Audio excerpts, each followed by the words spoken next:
Olá, parceiros de reflexão. Aqui quem fala é Wanda Helena Sandi. O canal Reflexões em VHS é um trocadilho aí com as iniciais do meu nome, né? Então agradeço muito quem tem entrado no canal, se inscrito, compartilhado, curtido e comentado. Eu peço que vocês continuem fazendo isso para poder passar para mais pessoas, né, essas reflexões. Então, hoje o tema que eu gostaria de comentar, porque tem me incomodado bastante, que a gente vê várias opiniões na mídia e conversando com pessoas, né, amigos, parentes, enfim, cada um tem uma opinião diferente, claro, mas o tema é a questão das crianças e adolescentes, né, que estavam no ato golpista do dia 8 em Brasília. Muitos têm falado aí que as crianças foram presas lá na academia, né, do Distrito Federal, mas a verdade é que elas não ficaram presas, né, não ficaram sob os cuidados da Polícia Federal por muitas horas, sequer dormiram lá na academia. Na verdade, elas foram junto com seus familiares, né, pais ou responsáveis, porque quando esses golpistas foram levados para a academia, eles não poderiam abandonar essas crianças lá, né, no acampamento. E, enfim, claro que elas teriam que ir junto com os seus responsáveis. E lá foi passado, né, pela triagem toda, e por questões humanitárias, pessoas idosas, crianças, adolescentes foram liberados. O que não quer dizer que esses responsáveis pelas crianças estão isentos de alguma pena.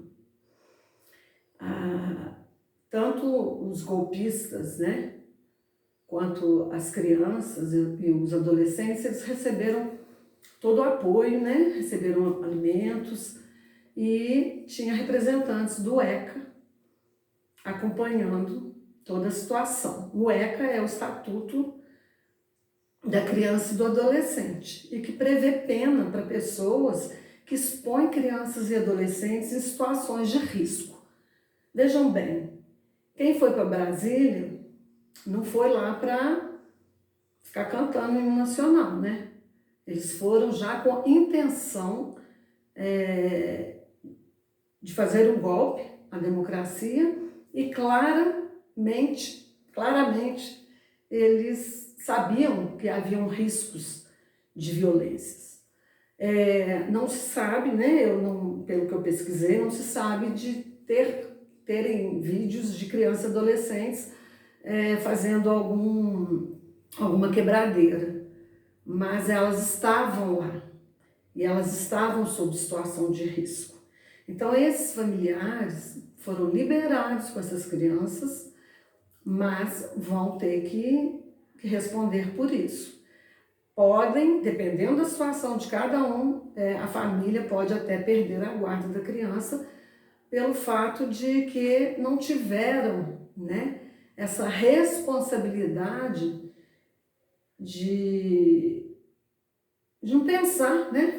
Vou levar uma criança, um adolescente comigo para um ato de golpe à democracia, e aí? Tudo bem? Não vai acontecer nada com a criança? Será que essas crianças não foram usadas também como escudo para que essas pessoas se defendessem depois, né? Não, estou aqui com criança, não posso, né? Caso passou na cabeça delas que o golpe pudesse dar errado.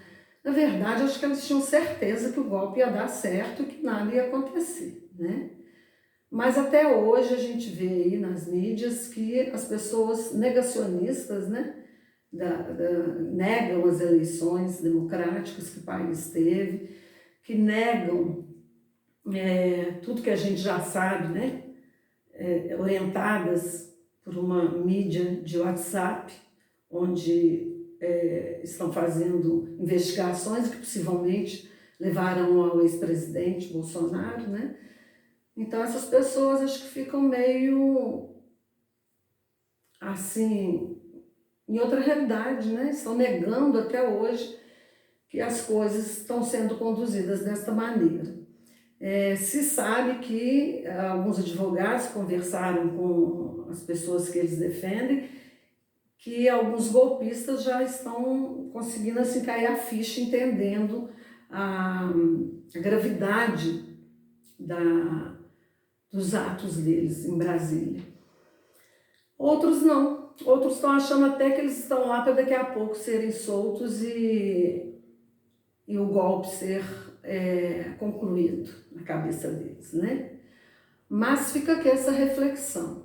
Por que expor crianças e adolescentes em acampamentos, como nós vimos aí, desde que terminou, né? Porque teve o resultado das eleições e que o presidente Lula ganhou as eleições, desde então, nos acampamentos e no dia 8 em Brasília, sabe-se que tinham crianças e adolescentes envolvidas nesse contexto todo, que é um contexto que coloca essas crianças e adolescentes em vulnerabilidade e que possivelmente podia acontecer coisas até piores.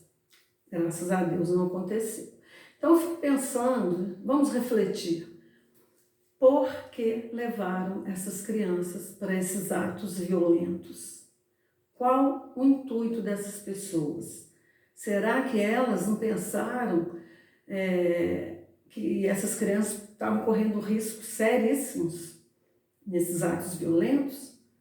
Mas é muito doido, né? A cabeça desse pessoal é bastante assim misteriosa, porque muitas famílias aí destruídas, né, por conta dessas questões aí políticas, de opiniões diversas, muitas famílias culpando seus filhos, seus parentes, seus amigos de terem votado no PT, então culpam eles também, dizem que tinha infiltrados petistas no dia 8, no dia do golpe em Brasília. Quer dizer, se eles não pensaram nem na própria condição, né, de indivíduos que estavam se expondo a uma situação de risco e violência, também não pensaram nas crianças e nos adolescentes. A gente espera aí que essas pessoas, mesmo tendo voltado para casa, vão responder processos, mas que elas sejam penalizadas também por ter colocado vulneráveis em condições assim onde elas não podiam se defender, né? Possivelmente nem sabiam porque estavam lá. Entende assim, estamos aqui por causa de um presidente que a gente gosta, que não ganhou as eleições e tal, enfim. O que se passa na cabeça dessas crianças? Essas crianças também precisam de proteção do Estado, né? E essas famílias têm que rever seus conceitos e rever os seus interesses aí de querer mudar a força e na violência situações democráticas, ainda mais que elas envolveram crianças e adolescentes para atuarem junto a elas numa tentativa de golpe no Brasil. Vamos refletir sobre isso. Peçam que curtam o canal, compartilhem, se inscrevam e comentem. Muito obrigada.